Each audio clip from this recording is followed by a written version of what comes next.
গভীর রাতে দুই চোর বাসার গেইট ভেঙে প্রাইমারি স্কুলের বিধবা মহিলা শিক্ষিকার বাসায় ঢুকে পড়ে। তারপর দুই চোর বাসার ভিতরে শুধু বিধবা ম্যাডামকে দেখতে পেল। তারপর বন্ধুরা দুই চোর মিলে ম্যাডামকে একা পেয়ে যা করল তা জানলে বন্ধুরা ঠিক থাকতে পারবেন না। বন্ধুরা, আজকের গল্পটি অনেক অনেক ইন্টারেস্টিং হতে চলেছে। চলেন বন্ধুরা, মূল গল্পটি শুরু করি। হ্যালো বন্ধুরা, আমার নাম সানজিদা আক্তার লাবণী। আমাকে সবাই লাবণী বলে ডাকে। আমি ২৮ বছরের একজন প্রাইমারি স্কুলের বিধবা মহিলা শিক্ষিকা। স্বামীর মৃত্যুর পর রাতগুলো আমার জন্য ভীষণ একাকিত্বে কাটত। এক রাতে যখন আমি গভীর ঘুমেছিলাম, তখন হঠাৎ করে আমার ঘরে দুইজন চোর ঢুকে পড়ে। তারা আনুমানিক ২০-২৫ বছরের মতো মাঝারি ধরনের লোক ছিল। আমি তাদের চুরি করতে দেখে ধরতে যাওয়ার পর তারা আমাকে একা পেয়ে আমার সাথে এমন কিছু করল যা আমি কল্পনাও করতে পারিনি। সেই রাতে আমার চিৎকারে পুরো ঘর জুড়ে প্রতিধ্বনিত হচ্ছিল। আমার স্বামী বিমান বাহিনীতে চাকরি করতেন এবং ৮ মাস আগে তিনি এক দুর্ঘটনায় মারা যান। আমাদের কোনো সন্তান ছিল না, তাই আমি সম্পূর্ণভাবে একা হয়ে গিয়েছিলাম। আমি একটি ছোট শহরে থাকতাম, যেখানে সকালে স্কুলে পড়াতে যেতাম। কিন্তু কাজের পর সময় কাটানো আমার জন্য ভীষণ কঠিন হয়ে যেত। আমার বয়স মাত্র ২৮ বছর। তাই মাঝে মাঝে ভাবতাম, এই বয়সে আমি কি করব। একদিন একাকিত্ব থেকে মুক্তি পেতে আমি একটি জিমে যোগদান করলাম। স্কুল ছুটির পর প্রতিদিন আমি ১ ঘন্টা করে ব্যায়াম করতাম। এতে আমার কিছুটা সময় কেটে যেত। জিমে আমার সময়ে একটি লোক আসত যিনি সব সময় আমাকে ফলো করতেন। তিনি আমাকে ব্যায়াম সঠিকভাবে করতে সাহায্য করতেন এবং মাঝে মাঝে শরীরে হাত লাগিয়ে দিতেন। তার হাত আমার শরীরে স্পর্শ করলে আমার মনে অদ্ভুত এক অনুভূতি জেগে উঠত। তখন বুঝতে পারতাম আমি আসলে কতটা একা। সরকারি চাকরি থাকতেও আমি কতটা একাকিত্বে ভুগছি তা তখন উপলব্ধি করতাম। আমার নাম লাবণী। ২৪ বছর বয়সে আমি সরকারি প্রাইমারি স্কুলের শিক্ষিকার চাকরি পাই। সেই সময় আমার জন্য সেটা ছিল অসীম আনন্দের। সরকারি পরীক্ষা পাস করা খুবই কঠিন, তাই চাকরি পাওয়া ছিল আমার জন্য একটা বড় সাফল্য। আমার পোস্টিং ছিল বাড়ি থেকে অনেক দূরের একটি গ্রামে। সেখানে প্রথমে আমার কাজে মনোনীত ছিল না, কিন্তু ধীরে ধীরে কাজের প্রতি ভালোবাসা জন্মাল। তবে রাতগুলো ছিল ভীষণ একাকিত্বের। বছর কেটে গেল এবং আমার বাবা মা আমার বিয়ের চিন্তায় ব্যস্ত হয়ে পড়লেন। তবে আমি বিয়ে করতে চাইতাম না, কারণ চাকরি এবং স্বাধীনতা আমার কাছে খুব গুরুত্বপূর্ণ ছিল। একদিন ওই গ্রামে একটি পরিবার থেকে আমার জন্য একটি বিয়ের প্রস্তাব এলো। ছেলেটি বিমান বাহিনীতে চাকরি করত এবং বছরে ৩ মাস বাড়িতে আসত। বাকি সময়টুকু সে ডিউটিতে কাটাত।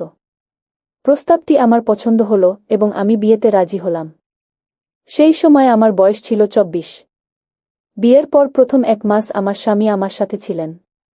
তারপর তাকে ডিউটিতে চলে যেতে হলো।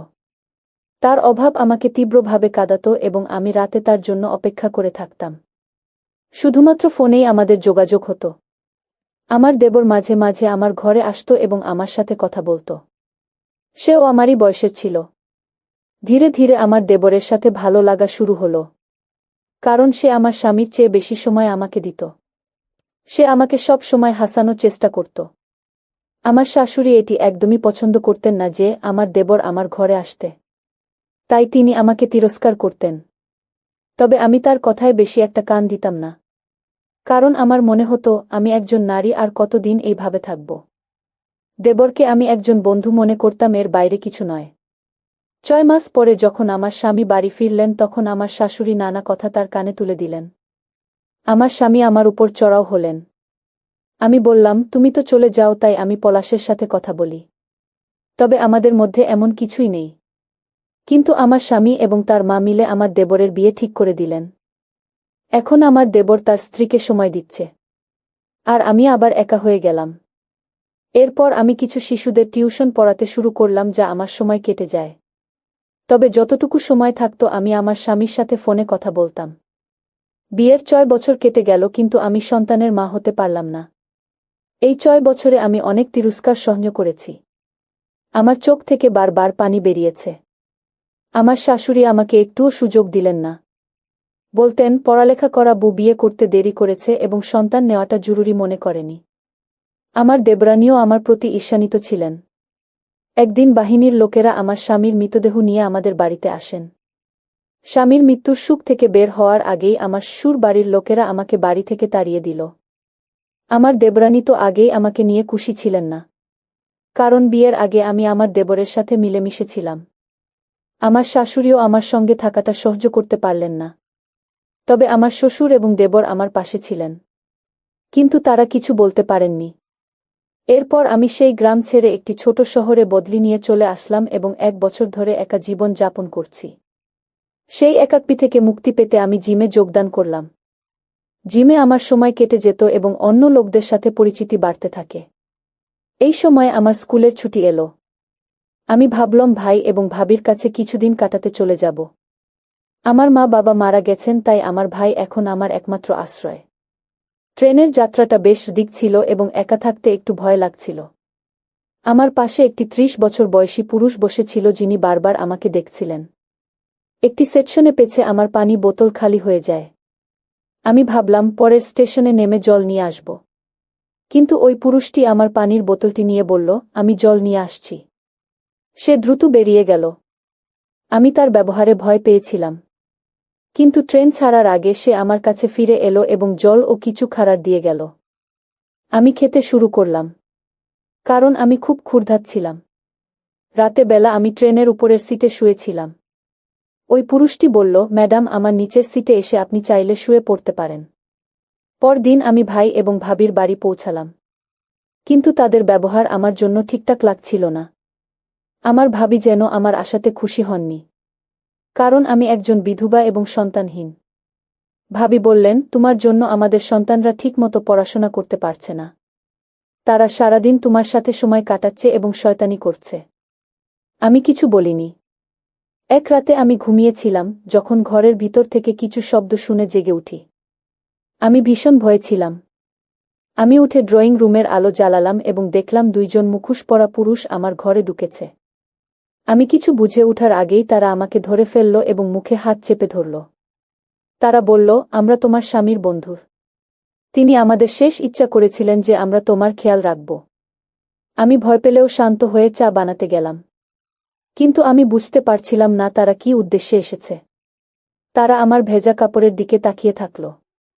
তারা বলল, তোমার স্বামী আমাদের বলেছেন যে আমরা দুজনেই তোমাকে বিয়ে করি। আমি হতবাক হয়ে গেলাম। কিছুক্ষণ পর তারা আমাদের ছেড়ে চলে গেল। সকালে আমি দেখলাম আমার গয়নার আলমারি খোলা এবং সব গয়না গায়েব। পরে আমি জানতে পারলাম এই কাজটি আমার শাশুড়ি এবং দেবরানীর দ্বারা পরিকল্পিত ছিল। 6 মাস পর আমার দেবর এসে আমার গয়না ফিরিয়ে দিল। তিনি বললেন, ভালো কাজের ফলাফল সবসময় ভালো হয় না। আমার মা মারা গেছেন এবং আমি আমার স্ত্রীকে তালাক দিয়েছি। সেটা শুনে আমার চোখে জল এসে গেল। আমার দেবর যখন তার গয়না ফিরিয়ে দিল তখন আমার অদ্ভুত এক মিশ্র অনুভূতি জাগল। দেবর আমার হাত ধরে বললেন, ভাবি, আমি জানি তোমার সাথে অনেক অন্যায় হয়েছে। আমি আমার মায়ের ও স্ত্রীর ভুলের জন্য ক্ষমা চাই। আমি কিছুক্ষণ চুপ থেকে বললাম, ঠিক আছে, আমি তোমাকে ক্ষমা করে দিয়েছি। কিন্তু আমি এখনো একা থাকতে চাই। আমার জীবনে আর কোনো পুরুষের জায়গা নেই।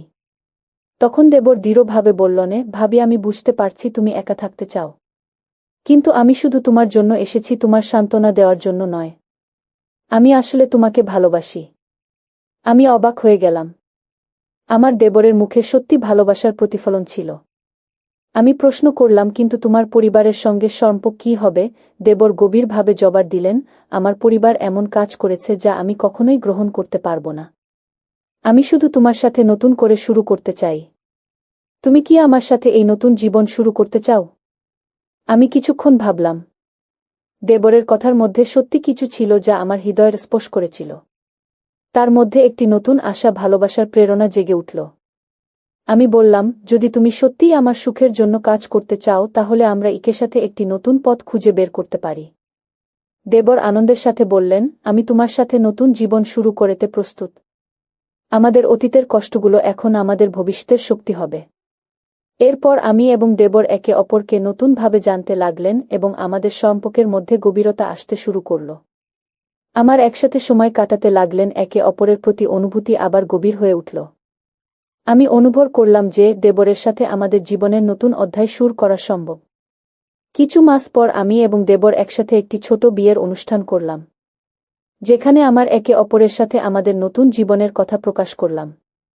আমাদের সম্পর্কের গভীরতা এবং সত্যিকার ভালোবাসার অনুভূতি চারপাশে ছড়িয়ে পড়ল। আমি জানতাম যে আমার জীবনে নতুন সুখ এবং প্রেমের সূচনা হয়েছে। আমার একসাথে নতুনভাবে জীবন কাটানোর পথ চলা শুরু করলাম। এবং আমি জানতাম যে এই নতুন জীবন আমার অতীতের কষ্টকে ভুলে উঠতে সাহায্য করবে এবং আমাদের সম্পর্ককে আরও মধুর ও শক্তিশালী করে তোলে। তো বন্ধুরা, এই গল্পটি যদি তোমাদের ভালো লেগে থাকে তাহলে অবশ্যই চ্যানেলটি সাবস্ক্রাইব করো এবং আপনাদের মতামত কমেন্টে জানাও। ততক্ষণ পর্যন্ত ভালো থাকুন, সুস্থ থাকুন, ধন্যবাদ।